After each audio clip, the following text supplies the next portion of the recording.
Good morning. Welcome to morning meeting.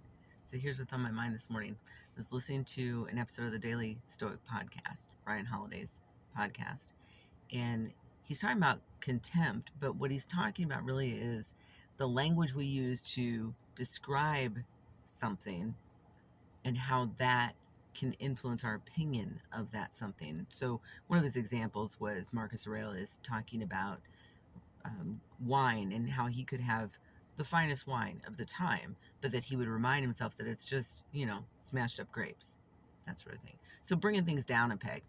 But what that reminded me of was something I learned a long time ago, which is event plus language equals motivation. Psych geek, right? So the event in this situation can be the same. Actually, it is. It's the same no matter what.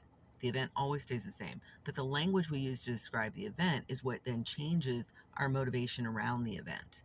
So, for example, if I were to describe something as this decadent, mouth-watering, gooey goodness that just melts in your mouth and all that, you'd probably be motivated to find out what the heck that was, right? But if I turn around and said, okay, so it's got a really long shelf life of like 50 years. It's got this chemical in it, and this chemical in it, and this chemical in it. If I start to describe it that way, you're probably going to be less motivated to want to know what that is. And by the way, I'm describing the same thing. I won't tell you what it is because I don't want to get any trouble.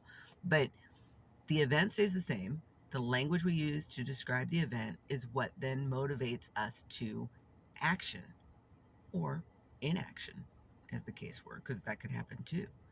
So in another video, I talked about French and how I've wanted to get back to fluency for a long time.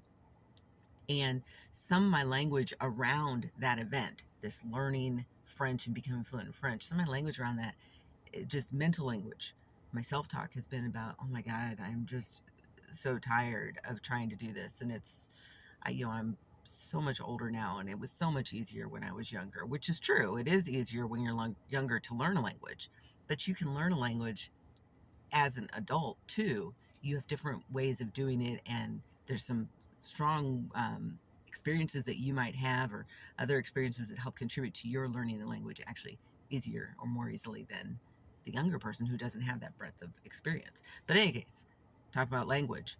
My language around relearning French or getting back to fluency in French sometimes is discouraging. My self-talk is sometimes discouraging because it's exhausting. See, I just did it. So when I say that sort of thing, my motivation comes down for learning and regaining fluency in that language. And so I have to be very aware of the language that I'm using, including the self-talk, that language that I'm using to describe this event of becoming fluent in French again, right? Because it influences my motivation to act or not act, right? So think about that today. Think about an event that's happening.